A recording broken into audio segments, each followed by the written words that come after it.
అందరికీ స్వాతంత్ర దినోత్సవ శుభాకాంక్షలు. మీ అందరికీ గుడ్ మార్నింగ్, నమస్తే. ఈరోజు మనము ఆడవారిగా మన నైపుణ్యాన్ని మనం ప్రదర్శించుకోవటానికి స్వాతంత్ర దినోత్సవం సందర్భంగా మనకు గొప్పగా అవకాశాన్ని మన పెద్దలు మనకు అందించినందుకు వారికి హృదయపూర్వక ధన్యవాదాలు తెలుపుతున్నాము. పూజ్యులు గౌరవనీయులైనటువంటి మన డైరెక్టర్ అసిస్టర్ గారైనటువంటి మేరీ స్టెల్లా గారికి, అసిస్టెంట్ డైరెక్టర్ గారైనటువంటి ఆరోగ్య మేరీ గారికి నా హృదయపూర్వక వందనాలు, స్వతంత్ర దినోత్సవ శుభాకాంక్షలు. నా పేరు శ్రీవల్లి, మాది మచిలీపట్నం ఏరియా. అవి కూడా చెప్పాలంక.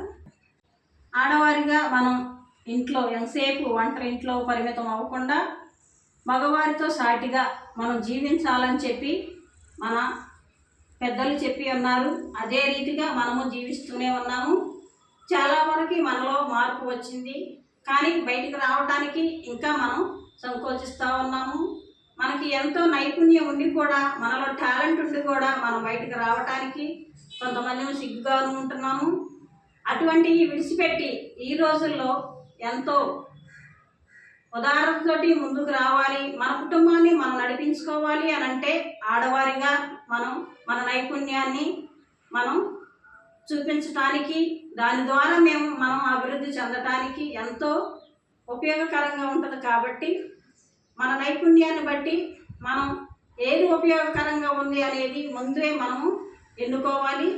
దానికి ఉదాహరణగా టైలరింగ్ తీసుకుందాము. టైలరింగ్లో ఈ రోజుల్లో ఒక జాకెట్ కుట్టాలి అని అంటే 400, 500 మోడల్ని బట్టి 1000 రూపాయలు కూడా ఉంది. అది మనకి కుటుంబాన్ని నడిపించుకోవటానికి ఎంతో ఉపయోగకరంగా ఉంటుంది. మన పిల్లలకి కూడా ఎంతో ఆసరాగా ఉంటుంది. పిల్లలు చదివించుకోవడానికి కూడా ఉపయోగకరంగా ఉంటుంది. టైలరింగ్ నేర్చుకొని మన కుటుంబాన్ని మనం నడిపించుకుందాము. మన భర్తతో పాటు మన కుటుంబాన్ని చక్కబెట్టుకోవటానికి ఎంతో ఉపయోగకరంగా ఉంటుంది. కాబట్టి ఈ టైలరింగ్ అనేది అశ్రద్ధ చేయకుండా శ్రద్ధగాను మనలో ఉన్నటువంటి నైపుణ్యాన్ని తెలియపరిచామంటే అది నలుగురికి ఉపయోగపడినట్టు ఉంటుంది, మన ఇంట్లో కూడా మనకి ఉపయోగకరంగా ఉంటుంది.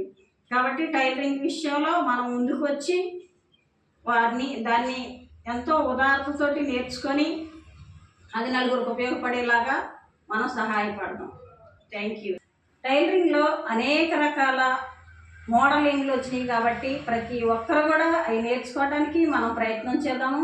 ఇదివరకు రోజుల్లో అంటే ఎంతసేపు వంట పని, పొలం పనులు ఇవే ఉండేవి. కానీ ఈ రోజుల్లో నాగరికత పెరిగింది కాబట్టి మనం ఎంతో ఆసరాగా ఉండాలి. కాబట్టి కుటుంబానికి ఆ చేదోడు వాదోడుగా, భర్తకు చేదోడు వాదోడుగా ఉండాలి. కాబట్టి మనం టైలరింగ్ నేర్చుకోవటం వలన ఎంతో ఉపయోగంగా ఉంది. అది రాకుండా ఎన్నో రకాల మోడల్స్ అనేవి మనం నేర్చుకోవటానికి అవకాశం అనేది మనకి ఇప్పుడు దొరికింది. కాబట్టి మనం అవన్నీ నేర్చుకుందాము, గౌరవంగా జీవిద్దాము, ₹1 సంపాదనలో మనం ఉండటానికి చూసుకుందాము.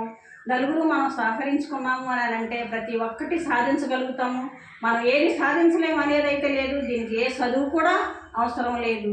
మనం నేర్చుకోవటానికి మనకి తెలివి అనేది ఉండాలి. తెలివి ప్రతి ఒక్కరికి దేవుడు ఇచ్చిన వరం అది. కాబట్టి జ్ఞానం, తెలివి అనేది మనకి దేవుడు ముందే మనకు వరంగా ఇచ్చాడు. అది మనం ఉపయోగించుకోకుండా మనం ఇంట్లో ఉన్నాము అని అంటే మనం చదువు లేని వారితోనే సమానం అవుతాం. దీనికి చదువు అవసరం లేదు. కాబట్టి మనలో ఉన్నటువంటి టాలెంట్ని మనం బయటకు తీయటానికి మన తెలివిని మనం ఉపయోగించి అనేక రకాలుగా ఈ టైలరింగ్ మనం ఉపయోగించుకుందాము. ఇప్పుడు కంప్యూటర్ సిస్టమ్ వచ్చింది అని అంటే చదువు లేనివాడు కూడా కంప్యూటర్ చేయటానికి తెలివి అనేది ముఖ్యం. కాబట్టి మనం కంప్యూటర్కే కానీ, టైలరింగ్కే కానీ, ఇంకా ఏదైనా వృత్తి కానీ, ఏదైనా గోల్ మనం పెట్టుకొని ముందుకు నడిచాము అని అంటే ఖచ్చితంగా మనం సాధించగలుగుతాము. ఆడవారిగా మనం సాధించలేదంటూ ఏమీ లేదు.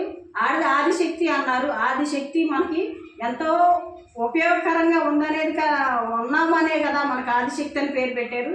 కాబట్టి ఆదిశక్తిగానే మనం నిలబడదాము. మన కుటుంబాన్ని మనం ఈ నిర్ణయం తీసుకుందాము. ఇది సాధిద్దామని చెప్పి మనం ఒక నిర్ణయంగా నిలబడి మనం ఇది సాధించి చూపిద్దాము.